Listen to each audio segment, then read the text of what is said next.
오랜만에 그 찬양 끝나고 반주가 있으니까 좀 하신데 한번 크게 한번 박수 한번 부탁드리겠습니다.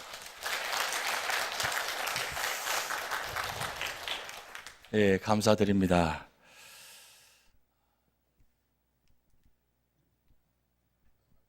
주일 예배마다 나오시는 분 여러분들, 우리가 얼마나 복된 존재인지, 얼마나 많은 축복받았는지 여러분 알고 계십니까? 오늘 하나님께서 우리를 보실 때 성도라고 보시고 계십니다. 세상에서 가장 아름다운 직분, 아름다운 이름이 바로 성도입니다. 이 성도가 세상 사람이 우리를 부르는 것이 아니라 하나님께서 우리를 성도라고, 믿음의 사람들이 우리를 성도라고 부르고 계신다는 것. 그래서 여러분 성도로서 여러분 자부심 가지시고 당당하게 믿음으로 사신 여러분 되시기 바랍니다. 지난주에 우리가 어떤 존재인가, 우리가 어떤 축복받은 존재인가 그 말씀을 나눴습니다. 그것은 성부 하나님, 성자 하나님, 성령 하나님께서 우리를 부르셨는데 성부 하나님께서 우리를 예정하시고 창세전에 선택하시고 그리고 아들로 삼아주셨다는 것. 그래서 우리는 하나님의 자녀라는 것 꼭 기억하시기 바랍니다. 그리고 성자 하나님께서는 우리를 죄에서 구속하시고 그리고 말씀을 계시하시고 우리에게 영원한 기업을 허락하셨다는 사실입니다. 그리고 성령 하나님께서는 우리에게 인쳐주시고 아주 도장을 찍으셔서 너는 하나님의 자녀라. 그래서 시편 말씀 보면 너는 너 것이라고 말씀하셨습니다. 그리고 거기서 끝나지 아니하시고 우리를 기업의 보종으로 삼아 주셨던 사실입니다. 세상에는 누구든지 나를 보장해 주지 않습니다. 때로는 인정해 주지도 않습니다. 그런데 하나님은 성부, 성자, 성령 삼위 하나님께서 나를 선택하실 뿐만 아니라 구속하여 주시고 나를 도장을 찍으시고 그 다음 보정까지 해 주시니까 우리는 얼마나 감사한 일입니까? 보정 쓰시고 고생당하신 분들 많으시죠? 이미 와서 많이 들었습니다. 보정 썼는데 그럴 수 없는 분들인데 그게 그렇게 당해서 고생하신 분들 너무나 많이 봤습니다. 아니 피눈물 흘리면서 지낸 분들 많이 보았습니다. 근데 우리 하나님은 그 보정은 영원한 것입니다. 그러기에 하나님께서 우리를 성도로 부르셨다는 것은 바로 삼위 하나님께 신령한 축복을 받은 성도라는 것입니다. 그래서 성도는 성도답게 살아가셔야 됩니다. 그래서 제가 지난주에 말씀드렸듯이 성도는 두 가지 의미를 드렸습니다. 거룩한 무리에 속해 있는 성도, 그리고 이제는 거룩한 길을 걸어가는 성도. 이 두 가지 길을 우리는 반드시 걸어가셔야 됩니다. 그런데 사도 바울이 에베소 교회를 향해서 간절히 기도하는 내용이 있습니다. 그 기도가 바로 오늘 에베소 1장 15절부터 23절까지 말씀인데 사도 바울이 에베소 교회를 바라보면서 제일 먼저 무슨 말부터 하느냐면 사도 바울이 에베소 교회 생각만 해도 감사하다 그랬어요. 하나님 감사하다. 그래서 15절 말씀 이렇게 나옵니다. 이로 말미암아 주 예수 안에서 너희 믿음과 모든 성도를 향한 사랑을 나도 듣고 내가 기도할 때 기도하며 너희로 말미암아 감사하기를 그치지 아니하고. 에베소 교회가 무엇 때문에 사도 바울을 통해서 감사하다는 많은 칭찬을 들었느냐? 그 이유가 있는 것입니다. 그것은 에베소 교회는 두 가지를 분명했다는 사실입니다. 그것은 믿음 그리고 사랑이 충만했다는 뜻입니다. 여러분 한문에 올레자가 있습니다. 여러분 자세히 보시면 뭐가 보입니까? 자세히 보시면 십자가 보이시면 제대로 보시는 겁니다. 이 올레자는 초청한다는 의미 있습니다. 부르다. 그래서 수고하고 무거운 짐진 자들아 다 내게로 오라 내가 너를 편히 쉬게 하리라. 이 말씀 한 구절을 요약해서 한문적으로 올레자를 씁니다. 그래서 초청 십자가의 말씀이라고 이야기합니다. 여러분 말씀 보면 이 올레자에 십자가인데 그 십자가 보면 아래에 사람 인자가 3개 있습니다. 그런데 하나는 큰 인자고 작은 인자가 2개 있습니다. 이 큰 인자는 예수 그리스도를 상징하고, 그리고 작은 인자 두 개는 좌편, 우편, 강도 이야기라는 겁니다. 그런데 이걸 좀 더 해석하면 예수 그리스도 안에서 내가 과거의 사람 죽고, 그리고 이제는 부활의 모습으로 살아가는 모습. 그래서 저 사람인 자는 좌편, 우편의 강도가 아니라 나라는 겁니다. 내가 예수님 안에서 좌편, 우편에 있을 때, 좌편에 있는 것은 십자가에 죽은 모습, 과거의 모습입니다. 근데 이제는 하나님께서 우리를 창세전에 선택하시고 부르셔서 하나님의 자녀로 삼으시고 우리를 인쳐주시고 보정해 주셔서 우리는 성도로서 부활의 그리스도인으로 세워주셨기 때문에 사람인 자를 우편에 서는 겁니다. 그래서 저 올레자 한 부분 안에 깊은 의미가 담기는데, 수직적인 관계는 믿음의 관계입니다. 하나님과 나의 관계가 믿음이 바로 서 있을 때에 진정한 믿음의 성도가 될 수 있다는 겁니다. 그런데 서 있는 가운데서 수평적인 관계, 이 관계가 바로 사랑의 관계입니다. 하나님과의 관계는 잘 하시는데 이웃과의 관계는, 이 사랑의 관계가 부족한 면들이 많이 있다는 겁니다. 그런데 예수님은 이 믿음의 관계, 사랑의 관계를 확인하기 위해서, 확실히 하시기 위해서 이 믿음의 수직적인 관계에 발에다가 십자가에 못 박히셨습니다. 그리고 양손에 십자가의 못을 박았습니다. 사랑의 확실히 표시입니다. 하나님 말씀에 순종하는 마음으로 발에 못이 박히고, 그리고 이웃을 사랑하는 세상을 구원하시기 위해서 사랑의 징표로 양손에 못이 박혔습니다. 그것이 바로 십자가의 모습입니다. 저 십자가를 통해서 우리를 부르시는데 우리를 성도라 합니다. 그런데 사도 바울이 에베소 교회를 바라보니까 이 십자가의 사랑으로 믿음에 서 있고 사랑의 관계에 서 있으니까 에베소 교회만 생각하면 하나님 감사합니다. 사도 바울이 3차 전도여행 때 이 에베소 교회를 세웠습니다. 정말 눈물을 흘리며 땀을 흘리며 3년 동안 이 교회를 세웠습니다. 그리고 떠났습니다. 근데 지금 로마 감옥에 안에 있습니다. 에베소서, 빌립보서, 골로새서, 빌레몬서를 쓰는 가운데 이 에베소 교회를 생각하니까 그저 감사만 나와요. 왜 감사가 나오느냐? 이 에베소 교회가 그 힘든 가운데도 하나님과의 관계가 확실하게 믿음에 서 있고, 그래서 믿음에 서 있음을 통해서 어떤 시련과 역경이 다가와도 넘어지지 않습니다. 그리고 그 주님께서 믿는 믿음 가운데서 그리스도 안에서 모든 사람이 한 마음이 돼서 서로 사랑하는데 이 사랑의 모습이 얼마나 아름다운지 몰라요. 그래서 사도 바울은 자기 교인 세운 교회지만 하나님께서 축복하셔서 그 에베소 교회 성도들이 정말 믿음과 사랑 안에서 온전한 모습, 얼마나 감사한지 모릅니다. 이번 목요일 날 유학도시 선교 가서 우리 교회 다니시다가 현재 다른 교회 다니신 분이 함께 참여해서 선교하셨습니다. 근데 그분이 그렇게 말씀하셨어요. 떠날 때는 마음이 아프고 참 힘들었는데 작년 집회에 참여하고 이렇게 와서 보니까 우리 교회가 세워져 있고 성도를 바라보니까 이제는 안심하고 감사합니다. 그래서 지금 우리 교회를 바라보면서 하나님 감사합니다 하고 기도하고 계신다는 거예요. 제가 그 말을 듣는 순간 얼마나 감사한지 몰라요. 바라보기만 해도 감사하는 교회, 바라보기만 해도 감사하는 성도, 이게 얼마나 축복입니까? 그저 바라보기만 해도 걱정과 근심 염려되고, 바라보기만 하면 그저 불안한 성도, 그게 얼마나 힘든 모습입니까? 그런데 그저 바라보기만 해도, 소식만 들어도 하나님 감사합니다. 교회가 세워져 있고 그 교회 안에서 믿음의 성도들이 함께 믿음과 소망과 사랑 안에서 서로 사랑하는 모습 바라보니까 얼마나 감사한지. 그게 사도 바울의 마음이에요. 그 마음이 여러분 마음 되시기 바랍니다. 여러분이 우리 교회를 바라보실 때, 우리가 옆에 분을 바라보실 때 하나님 감사합니다. 하나님 우리 교회 장로님, 권사님, 집사님 세워주셔서 감사합니다. 그렇게 감사할 수 있는 성도가 되시기 바랍니다.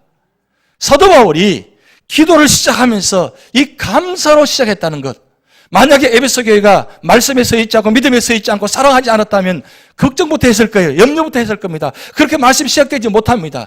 그런데 사도 바울이 에베소 교회를 바라볼 때 하나님 감사합니다고 시작할 수 있다는 것, 이게 얼마나 큰 축복입니까? 하나님께 믿음의 말씀에 서 있는 성도는 바로 이런 축복된 은혜와 감사를 받을 수 있다는 사실입니다. 그러면서 사도 바울은 17절 말씀에 이렇게 말씀 기록되어 있습니다. 우리 주 예수 그리스도 하나님 영광의 아버지께서 지혜와 계시의 영을 너희에게 주사 하나님을 알게 하시고, 사도 바울의 제일 먼저 첫 번째 기도가 하나님을 알게 하시고, 무슨 뜻입니까? 에베소 교회가 지혜와 계시의 영, 이 성령을 말합니다. 성령을 통해서 조금 더 하나님을 더 깊이 알았으면 좋겠다는 소원입니다. 여러분, 우리가 신앙생활을 하면서 하나님을 알려면 어떻게 됩니까? 하나님을 만나는 자리에 계셔야 됩니다. 하나님 만남의 자리가 어느 자리입니까? 예배의 자리입니다. 말씀의 자리입니다. 기도의 자리입니다. 사람과의 관계 속에서 저 사람을 좀 알려면 자주 만나야 됩니다. 만나야 어떤 생각하는지, 어떤 마음을 품고 있는지 그래도 알 수 있습니다. 근데 한 번도 만나지 않고 어떻게 알 수 있어요? 우리 옛날 어르신들 보면 결혼한 모습 대단합니다. 사진 본 것도 아니고 그냥 양가 어른들 가운데서 이야기해서 그냥 그렇게 결혼합니다. 그래서 첫날 밤 그것도 볼 수 있나요? 아침에 나서 확인해 보니까 콤보였더라. 그런 얘기를 많이 들었어요. 왜? 사진도 보지 않고 그냥 그렇게 했으니까요. 그래도 어떻게 합니까? 그래도 그렇게 살아갔다는 거죠. 그런데 보세요. 사람과의 관계도 자꾸 만남이 이루어져야 그 사람의 생각과 마음을 알 수 있습니다. 그런데 우주 만물을 창조하신 그 하나님께서 우리 위해서 이렇게 놀라운 축복 주시는데, 성부 하나님께서, 성자 하나님께서, 성령 하나님께서 이 놀라운 비밀, 축복, 신령한 복을 주시는데 우리가 예수 믿는다고 하나님 믿는다고 하면서 우리가 하나님을 아는 자리가 얼마나 있냐 이거죠. 일주일에 한번 잠깐 나와서 이 예배 드림이 과연 하나님을 알 수 있을까요? 물론 하나님이 특별히 역사하시면 알 수 있을 것입니다. 시간만 나면, 틈만 나면 그저 하나님을 좀 더 알고 싶어서 그저 몸부림치면서 말씀의 자리에, 기도의 자리에, 찬송의 자리에, 예배 자리에 있다는 게 무슨 때문입니까? 조금이라도 더 하나님을 알아야 되는 거죠. 왜 알아야 되는 거예요? 그렇게 알아야 이 세상 승리할 수 있거든요. 성경에는 하나님께서 어떤 분인지를 아주 정확하게 가장 잘 표현한 말씀이 있습니다. 시편 139편에 보면 1절부터 18절까지 하나님께서 어떤 분인지를 명확하게 세 가지로 표현하셨습니다. 하나님은 모든 것을 아십니다. 이 전지성입니다. 그리고 하나님은 모든 곳에 계십니다. 현재성입니다. 그리고 하나님은 모든 것을 할 수 있습니다. 이 전능성입니다.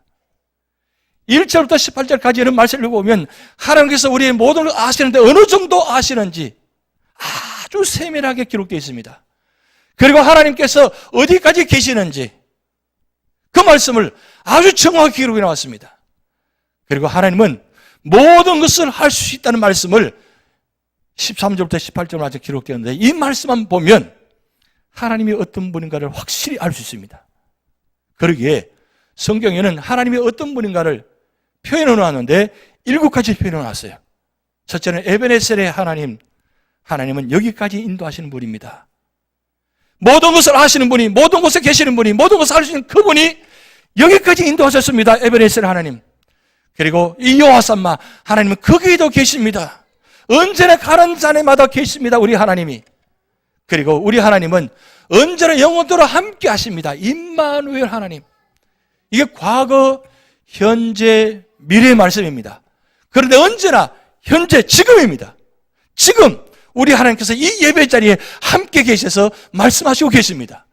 이렇게 함께 하나님과 함께 하시면 어떤 역사가 나타나느냐? 여호와 이레, 언제나 준비해 주시는 하나님. 내가 생각지도 못하는 때에 하나님께 놀랍도록 우리 삶의 자리에 필요한 것들을 채워주시고 준비해 주시는 하나님. 그리고 언제나 우리 마음속에 걱정과 염려, 의심이 가득 차 있는 이 모습 속에 샬롬, 평안을 주시는 하나님. 그리고 우리 삶의 자리마다 나는 쓰러질 것 같은데 하나님 함께 하셔서 영원히 승리하게 하시는 하나님. 그리고 언제나 우리 삶의 자리마다 아픔과 상처가 있는데 그 삶의 자리에 오셔서 치료하시고 어루만져서 회복시켜 주시는 그 여호와 라파 하나님, 이 7가지 하나님의 모습을 성경의 말씀 표현하고 있습니다. 그래서 시편기자들은 이 하나님을 만나고 난 다음에 이렇게 고백해 놓았습니다. 시편 18편 2절 말씀에 우리 같이 한번 합독하시겠습니다. 여호와는 나의 반석이시여 나의 요새시여 나를 건지시는 이시여 나의 하나님이시여 내가 그 안에 피할 나의 바위시여 나의 방패시여 나의 구원의 뿌리시여 나의 산성이시로다. 아멘. 이 시편 18편은 다윗이 도망가면서 지은 시입니다. 언제 죽을지 모르는 상황입니다. 그런데 바위 뒤에 숨은 그 가운데도 하나님께서 하필이면 이때 바위를 두셔가지고 누가 멀리서 봐도 보이지 않게끔 숨을 수 있는 곳을 주셨기에 하나님은 이 반석마저도 하나님께서 세워주셨다는 걸 깨닫고 여호와는 나의 반석이십니다. 그리고 깊은 골짜기에 들어가 있는데 그 가운데서 피할 요새가 되어주신 하나님, 이렇게 8가지 모습으로 그가 신앙 고백하면서 지은 시편 18편 2절. 여러분 어떻습니까? 여러분 지금 살아오시면서 하나님께서 어떤 모습으로 인도하셨습니까? 하나님은 이때 이렇게 나의 반석이 되어졌습니다. 이때 이렇게 요새가 되어졌습니다. 이때 이렇게 나를 건져주셨습니다. 이때 하나님 나의 하나님이 되셨습니다. 내가 숨을 곳이 없었는데 나의 피할 바위가 되셨습니다. 나를 막아주셨습니다. 방패가 되셨습니다. 나를 구원의 불로 세워주셨습니다. 나의 산성이 되셨습니다. 이 신앙 고백, 이 신앙의 간증, 바로 여러분의 간증이 되시기 바랍니다. 하나님이 나의 하나님 되시고 우리를 성도로 부르신 받았기 때문에 하나님은 우리를 성도로 세워주시고, 그래서 그 성도 삶 가운데서 우리가 좀 더 하나님을 알아간다는 모습, 할 수만 있으면 하나님의 자리에 계시된다는 것이에요. 그래서 요한계시록 1장 3절 말씀에 이 예언의 말씀에 읽는 자와 듣는 자와 그 가운데 기록한 것을 지키는 자는 복이 있나니 때가 가까움이라. 어떤 사람을 하나님께서 지켜주시고 보호하시느냐? 읽는 자, 듣는 자, 그리고 지키는 자가 하나님 복 있는 성도라고 했습니다. 때가 가까웠습니다. 하나님의 성도는 반드시 지켜주시고 보호하십니다. 지난주에 한 가정의 신방을 갔었는데 제가 감동받아서 좀 이런 게 보여드리려고 합니다. 보통 우리 교회에서 성경 읽기표를 이렇게 나눠드립니다. 이건 인쇄로 제작한 것입니다. 그런데 우리 집사님은 성경 통독을 위한 진도 점검표 이렇게 직접 손으로 다 만들었어요. 만들어서 책, 권수, 장수, 절수까지 적어놓고 1일 4장에 성경을 읽을 경우 1189 나누기 4, 298일 10개월이면 1도 한다. 그리고 통독을 시작함, 통독을 마침 소요기간, 통독자, 뉴저지 연합장로교회 이렇게 만들었어요. 그러면서 이 안에 66권을 칸을 다 쳤어요. 다 만들어가지고 보니까 칸도 정확해요, 아주. 그리고 제일 마지막에 독후감, 그리고 디모데후서 3장 15절 성경은 능히 너로 하여금 그리스도 예수 안에 있는 믿음으로 말미암아 구원에 이르는 지혜가 있게 하느니라. 성경은 능히 너로 하여금. 성경을 왜 읽습니까? 왜 이렇게까지 만드십니까? 저도 이렇게 많이 만들어 봤기 아는데요, 정말 힘듭니다. 그런데 그 눈앞에서는 합니다. 눈을 차를 그으면서 1, 2, 3, 4, 5 적으면서, 특히 시편은 150편까지 있는데 그 칸을 만들어 보세요. 얼마나 힘들겠어요. 그으면서 보면서 무슨 생각하겠어요? 이렇게라도 해서 하나님을 알고 싶습니다. 이렇게라도 하나님 말씀 읽고 싶습니다. 왜 하나님을 알아야 됩니까? 왜 말씀을 읽어야 돼요? 왜 말씀을 들어야 돼요? 왜 말씀을 지켜야 돼요? 그분이 나의 하나님이시기 때문입니다. 하나님이 나의 소망이 되시기 때문입니다. 그러기에 줄 한 줄 한 줄 끄면서 숫자 표시 안 세면서 마지막 독후감, 이 정도로 우리가 하나님을 알기를 원하고 계십니까? 여러분, 하나님을 가까이 그러면 가까이 하시리라. 야고보의 말씀 나와 있습니다. 하나님을 가까이 하는 자에게 주시는 축복이 있습니다. 여러분, 다윗이 시편 18편 2절 말씀 기록할 때 그냥 기록한 것이 아닙니다. 언제 죽을지 모르는 상황 가운데, 그렇게 절망적인 상황 가운데도 밤에 잠을 자지 못합니다. 언제 덥석할지 모르기 때문입니다. 그런 가운데도 하나님을 향해 있습니다. 하나님 바라보겠습니다. 오히려 새벽을 깨우리로다. 하나님, 새벽이 되면 구원받잖아요. 밤새 얼음을 당했는데 새벽이 다가오는 것, 그래서 내가 먼저 깨어나서 이 새벽을 깨우겠습니다. 그 하나님을 가까이 하는 모습, 그러기에 하나님은 그를 통해서 축복하시고 구원하시고 인도하셨잖아요. 여러분, 사도 바울이 에베소 교회를 향하는 소원이 첫째 뭡니까? 하나님을 좀 더 알았으면 좋겠다. 그렇게 하면 에베소 교회가 승리할 수 있기 때문입니다. 이 세상은 언제 어느 순간에 위험한 일이 닥칠지 모릅니다. 사탄과 마귀가 교회도 넘어지게 하고 가정도 넘어지게 합니다. 믿음으로 살지 못하게끔 그런 수많은 사건들을 만나게 합니다. 그럴 때 우리가 어떤 힘으로 이길 수 있겠습니까? 말씀이 아니면, 하나님이 아니면 이길 수가 없습니다. 그러기에 하나님을 아시도록 노력하시기 바랍니다. 몸부림치시기 바랍니다. 그럴 때마다 하나님께서 은혜를 채워주신다는 것입니다. 그리고 사도 바울은 두 번째 기도입니다. 18절 말씀, 너희 마음의 눈을 밝히사 그의 부르심의 소망이 무엇이며 성도 안에서 그 기업의 영광의 풍성함이 무엇이며. 두 번째 기도입니다. 우리 에베소 교회 성도들이 좀 마음의 눈을 밝게 떠가지고 모든 축복을 바라봤으면 좋겠다는 기도 제목입니다. 하나님께서 에베소 교회 주신 성도들 축복이 많습니다. 그 축복이 뭐냐면, 첫째는 18절에 하나님의 부르심의 소망입니다. 이 하나님 부르심 소망인데 왜 부르셨냐 이거죠. 그것을 로마서 8장 30절 말씀에 이렇게 기록되어 있습니다. 또 미리 정하신 그들을 또한 부르시고 부르신 그들을 또한 의롭다 하시고 의롭다 하신 그들을 또한 영화롭게 하셨느니라. 이 구원의 3단계입니다.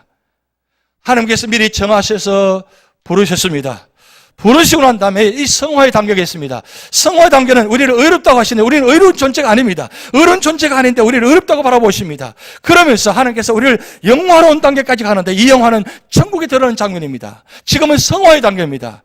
그런데 왜 우리를 부르셨느냐? 이 부르심의 소망은 천국에까지 가는 것입니다.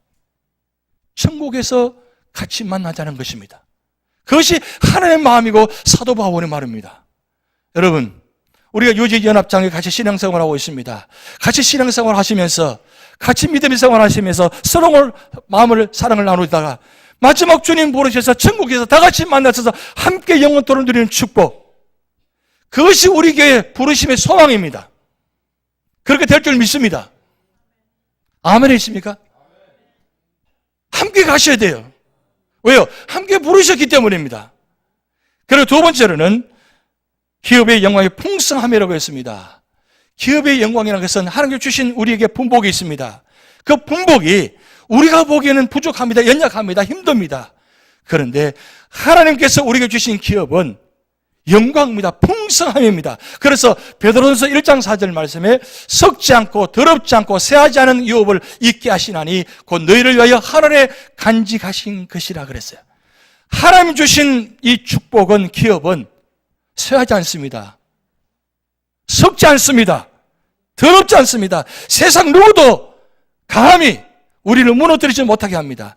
세상은 산업은, 세상의 기업은 무너지게 되어 있습니다. 영원하지 못합니다. 그러나 하나님의 기업은, 하나님께 주시는 산업은 영원한 겁니다. 왜요? 천국에 있기 때문입니다. 이 기업의 영광을, 풍성함을 주셨다는 거예요. 그리고 세 번째입니다. 우리에게 베푸신 하나님의 크신 능력이 있다는 겁니다.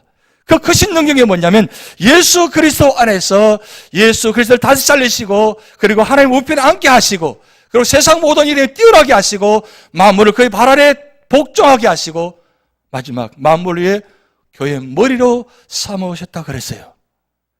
하나님께서 예수 그리스도를 살리셔서, 그리고 하나님 보호자 우편에 앉게 하시고, 마지막 때에 주님께서 오시게 하셔서 우리를 교회의 머리로 삼으셔가지고 예수 그리스도를 통해서 축복하시고 역사하신 뜻입니다. 그래서 교회의 주인은 예수 그리스도입니다. 사람이 주인이 될 수가 없습니다. 사람이 주인 되면 교회는 무너지게 되어 있습니다. 그러나 교회는 예수 그리스도가 머리가 되시고 몸이 되시면 영원토록 무너지지 않습니다. 거기에는 충만함이 있다 그랬어요. 그래서 골로새서 3장 10절 말씀에 그리스도의 말씀이 너희 속에 거하여 모든 지혜로 피차 가르치며 권면하고 시와 찬송과 신령한 노래를 부르며 감사한 마음으로 하나님을 찬양하고 17절 또 무엇을 하든지 말이나 일이나 다 주 예수 이름으로 하고 그를 힘입어 하나님 아버지께 감사하라. 이게 바로 충만한 상태예요. 사도 바울이 골로새 교회를 향한 충만한 상태를 이야기합니다. 예수 그리스도 안에 있으면 서로 피차간에 권면하고 사랑을 나누면서 그 안에서 감사하며 하나님을 찬양한다는 거예요. 그게 충만한 모습입니다. 예수 그리스도가 머리가 되시고 몸이 되시면 우린 지체가 됩니다. 예수 그리스도 안에서 같이 몸 되신 예수께 부침받아 해서 함께 있으면 그 가운데 기쁨이 있고 감사가 있습니다. 그런데 예수 그리스도와 떨어져 있고 나눠져 있으면 분명히 문제가 생깁니다. 그러기에 요한복음 1장 14절 말씀에 말씀이 육신이 되어 우리 가운데 거하심에 우리가 그의 영광을 보니 아버지 독생자의 영광이요 은혜와 진리가 충만하더라. 이 세상은 어느 곳에 가도 충만한 상태가 없습니다.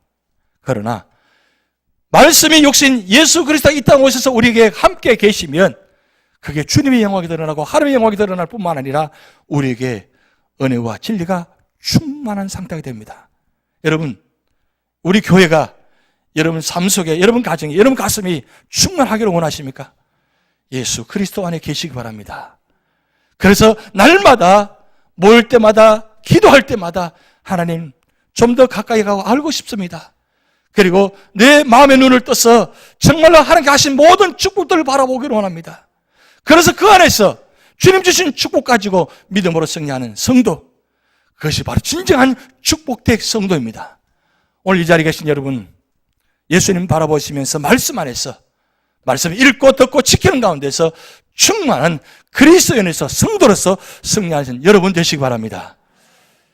기도하시겠습니다.